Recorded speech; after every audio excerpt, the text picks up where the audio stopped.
সুপ্রিয় দর্শক, আসসালামু আলাইকুম। স্বাগতম এখনকার এই আলোচনায়। সাথে আছি আমি মাসুদ রানা। দর্শক, ইরান ইস্যুতে মার্কিন প্রেসিডেন্ট ডোনাল্ড ট্রাম্পের উপদেষ্টাদের মধ্যে বিভক্তি।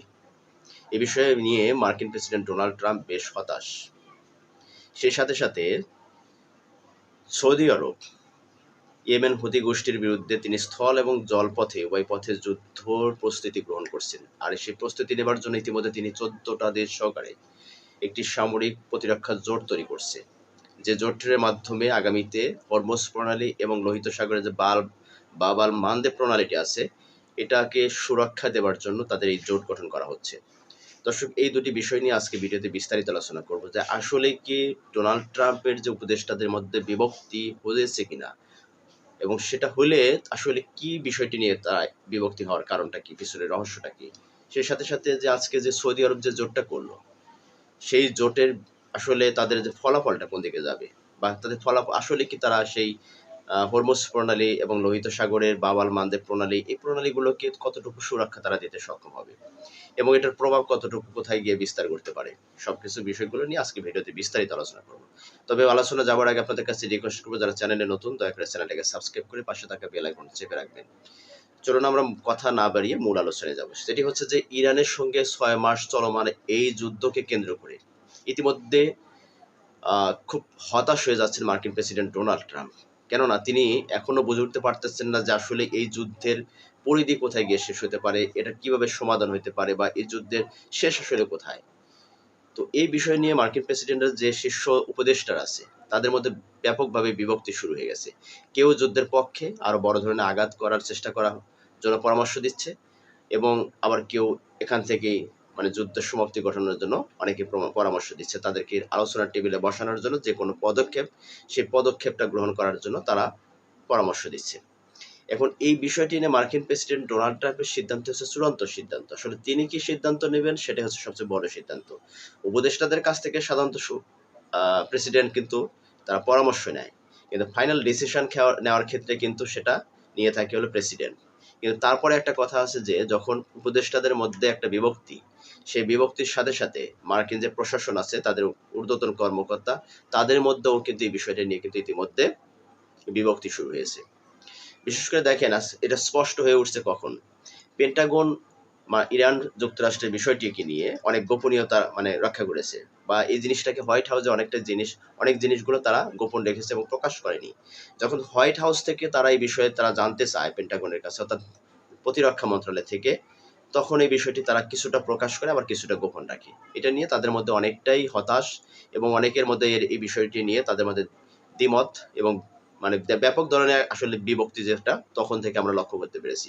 এবং আজকে সবশেষে যে এনবিসির একটা প্রতিবেদন তৈরি হয়েছে, মার্কিন প্রতিবেদন সংবাদ মাধ্যম, এর মাধ্যমে প্রকাশ হচ্ছে যে আসলে ইরান ইস্যুটাকে নিয়ে এই মুহূর্তে যুক্তরাষ্ট্র চরম হতাশার মধ্যে রয়েছে, এবং যুক্তরাষ্ট্র আসলে ইরান যুদ্ধটাকে এখন কোন জায়গায় নিয়ে যাবে, বড় ধরনের আক্রমণ করবে নাকি এখান থেকে ফিরে আসবে, আলোচনার টেবিলে যদি বসাতে চাচ্ছে, সেই আলোচনার টেবিলে কি ইরান বসবে, এই বিষয়টি নিয়ে তাদের মধ্যে নানান রকমের বিভক্তি, নানান রকমের মতামত, নানান রকমের দ্বিমত, এই বিষয়টি স্পষ্ট হয়ে যাচ্ছে ক্রমান্বয়ে। মার্কিন প্রশাসনের মধ্যে থেকে শুরু করে মার্কিন যে মন্ত্রণালয়, বা এই যে মার্কিন প্রেসিডেন্ট ডোনাল্ড ট্রাম্পের যে উপদেষ্টা মণ্ডলী, তাদের মধ্যে এই বিষয়টি কিন্তু দুই পক্ষ তৈরি হয়ে যাচ্ছে, কেউ পক্ষে কেউ বিপক্ষে।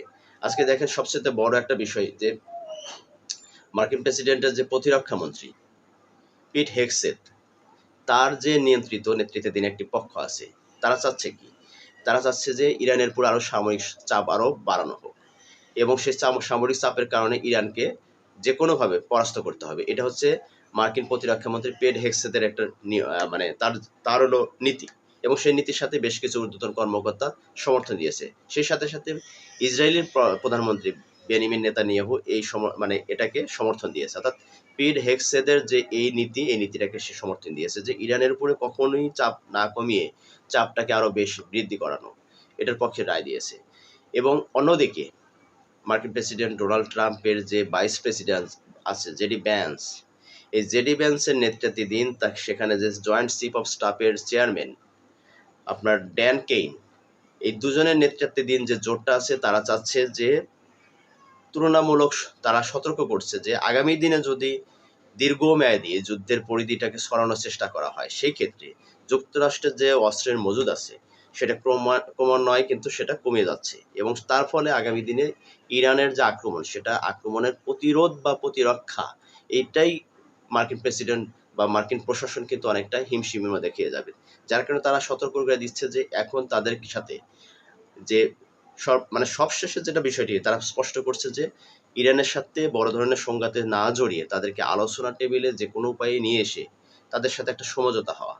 কারণ যেভাবে অস্ত্রের মজুদ ফুরিয়ে যাচ্ছে বা কমিয়ে যাচ্ছে, আগামী দিনে যদি কন্টিনিউ করতে থাকে এভাবে যুদ্ধ, তাহলে সেখানে যুক্তরাষ্ট্রে একটা ভরাডুবি হবে। সেটা বারবার মার্কিন প্রেসিডেন্ট জেডি ভ্যান্স এবং তার সাথে জয়েন্ট চিফ অফ স্টাফের যে চেয়ারম্যান ড্যান কেইন, তারা বারবার সতর্ক করে দিচ্ছে।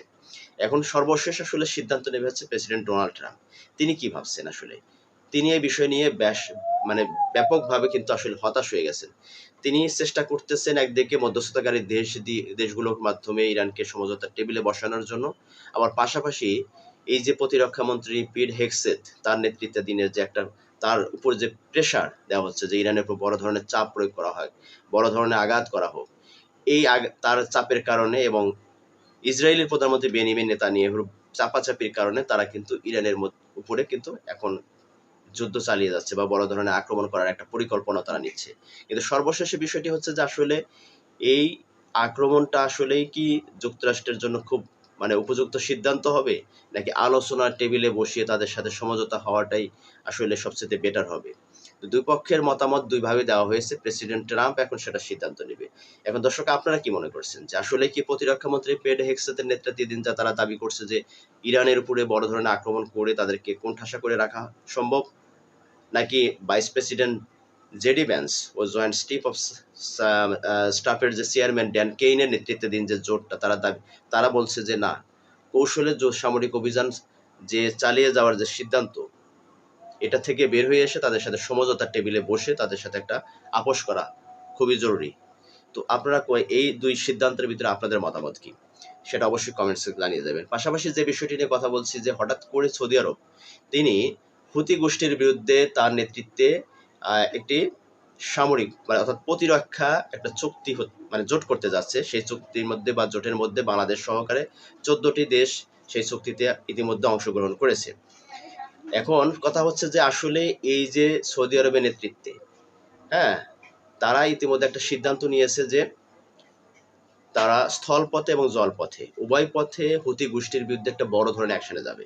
এখন সেই বড় ধরনের অ্যাকশনে গেলে আসলে সেখানে হুতি গোষ্ঠীকে তারা আসলে কি নিয়ন্ত্রণ করতে পারবে, বা হুতি গোষ্ঠীকে নিয়ন্ত্রণ করে বাবাল মানদেব প্রণালী অথবা হরমুজ প্রণালী, এই দুইটা প্রণালী তাদের কবজায় নিতে পারবে সম্ভব?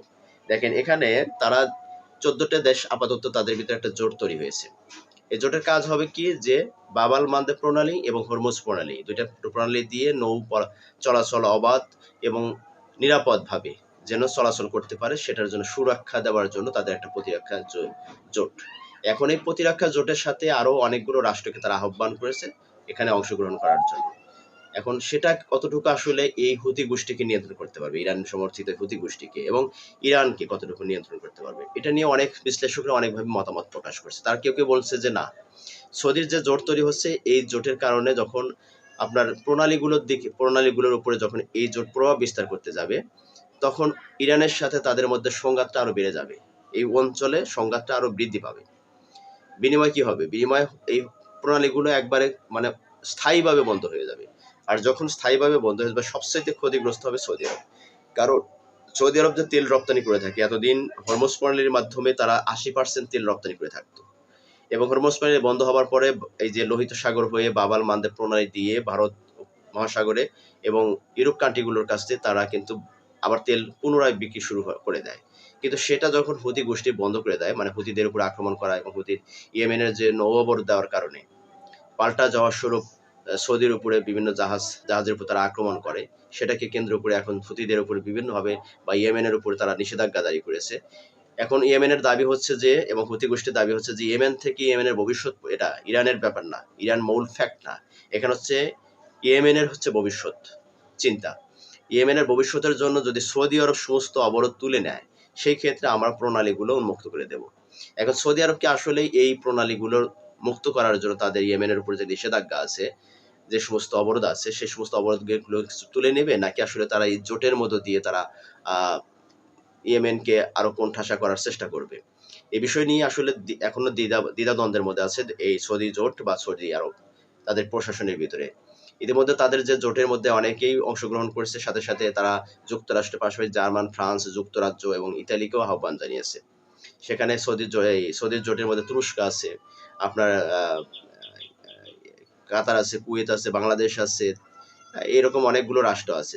তো তারা চাচ্ছে যে আসলে পাশাপাশি যে সমস্ত রাষ্ট্রগুলো ইতিমধ্যে অংশগ্রহণ করছে তার সাথে সাথে আরো এই সমস্ত বড় বড় রাষ্ট্রগুলোকে তারা আহ্বান করছে। এখন এই রাষ্ট্রগুলো আসলে সৌদির জোটের সাথে সম্পৃক্ত হইলে সেখানে আসলে সংঘাতের মানে অনেকে মানে মতামত প্রকাশ করছে যে সংঘাতের ধারাটা বা সংঘাতের পরিমাণটা আরো বাড়তে পারে, মানে হিতে বিপরীত হবে। যখন সৌদি আরবের এই জোটটা যখন বাবাল মানদেব প্রণালী দিয়ে যখন প্রভাব বিস্তার করতে যাবে এবং সে সাথে হরমুজ প্রণালীতে প্রভাব বিস্তার করতে যাবে যুক্তরাষ্ট্র সহ, সেখানে আরো বড় ধরনের সংঘাতে জড়িয়ে পড়বে ইরান এবং ইরান সমর্থিত এই সমস্ত সামরিক জোটগুলো। তো তারা যখন বড় সংঘাতে জড়িয়ে যাবে তখন এই অঞ্চলটাকে আরো অস্থিতিশীল করে তুলবে। তাহলে জোটটাকে আসলে তেমন একটা সফলতা নিয়ে আসবে তারা যেভাবে চাচ্ছে যে দুইটা প্রণালী উন্মুক্ত করার জন্য, প্রণালী দুইটা আপনার নিরাপদ করার জন্য। আমার তো মনে হচ্ছে যে এই যে জোট, সৌদি নেতৃত্বে যে জোট হচ্ছে, সেই জোটটা তৈরি হইলে আগামী দিনে আরো লোহিত সাগরের যে বাবাল মানদেব প্রণালী আছে এবং এই যে হরমুজ প্রণালী আছে, এই প্রণালীগুলো আরো উত্তপ্ত হয়ে যাবে। যার ফলে কি হবে, বৈশ্বিক জ্বালানি সরবরাহ একদম মানে হঠাৎ করে বন্ধ হয়ে যাবে। আর বৈশ্বিক জ্বালানি সংকট যখন বাড়তে থাকবে বা বন্ধ হয়ে যাবে, তখন বৈশ্বিক জ্বালানি সংকট বৃদ্ধি পেতে থাকবে। যে অন্যান্য যে সমস্ত প্রসেস আছে জ্বালানি সরবরাহের, সেই প্রসেসগুলোর মধ্যে দিয়ে লেন্দি একটা প্রসেস এবং অনেক ব্যয়বহুল প্রসেস। এই ব্যয়বহুল প্রসেসের মাধ্যমে দেখা যাবে যে বিশ্ব যখন তেল সরবরাহ করতে থাকবে, সেই সরবরাহগুলো যেমন একটা সময়ের একটা ক্ষেপণ হবে, সময়ের একটা ব্যাপার স্যাপার, তারপরে অর্থনৈতিক একটা ব্যাপার স্যাপার আছে, তাহলে জ্বালানির দাম কিন্তু ডাবলের চেয়ে ডাবল হয়ে যাবে। সেখানে প্রত্যেকটা জনজীবনের মধ্যে এই প্রভাবটা বিস্তার করতে থাকবে। তো দর্শক আসলে আপনারা কি মনে করছেন যে এই যে সৌদি জোট, সৌদির যে নেতৃত্বে যে জোটটা তৈরি হচ্ছে, যে বাবাল মানদেব প্রণালীকে নিরাপত্তা দেওয়ার জন্য এবং এই নৌপথটাকে অবাধে নিরাপত্তার সাথে এখানে জাহাজ চলাচলের যে একটা সুব্যবস্থা করার জন্য তারা যে পরিকল্পনা করেছে, এটার আসলে কি প্রভাবটাকে আসলে কোন দিকে যাবে, ভালোর দিকে না খারাপের দিকে? এবং পাশাপাশি যে প্রথমে যেটা শেয়ার করলাম যে আহ, মার্কিন প্রেসিডেন্ট ডোনাল্ড ট্রাম্পের উপদেষ্টাদের মধ্যে তাদের মধ্যে যে একটা বিভক্তি, এই বিভক্তি থাকার কারণে আগামী দিনে যুক্তরাষ্ট্র ইরানের যুদ্ধ, এটার আসলে ফলাফল কোন দিকে যাবে? দুটি বিষয় নিয়ে আজকে আপনাদের সাথে শেয়ার করলাম, মোটামুটি কিছুটা উপস্থাপন করার চেষ্টা করেছি। দর্শক আসলে আমি জানি না যে আপনাদেরকে সুনির্দিষ্ট কোনো তথ্য আপনাদের সামনে তুলে ধরতে পেরেছি কিনা। যদি পেরে থাকি, যদি আপনাদের কাছে ভালো লাগে যে এই দুটি জিনিস খুবই গুরুত্বপূর্ণ একটা তথ্য ছিল, আপনাদের সাথে কিছুটা শেয়ার করতে পেরেছি, তাহলে ভিডিওতে একটা লাইক দিবেন এবং সে সাথে সাথে আপনাদের কাছে আবার রিকোয়েস্ট করবো, চ্যানেলে নতুন হলে দয়া করে চ্যানেলটাকে সাবস্ক্রাইব করে পাশে থাকা বেল আইকন চেপে রাখবেন পরবর্তী নোটিফিকেশন পাওয়ার জন্য। এবং আজকের মতো এখানেই বিদায় নিচ্ছি। ভালো থাকবেন সবাই, সুস্থ থাকবেন, যার যার জায়গা থেকে প্রত্যেকে নিজেদের প্রতি খেয়াল রাখবেন। আল্লাহ হাফেজ। আসসালামু আলাইকুম রহমতুল্লাহি ওয়া বারাকাতুহু।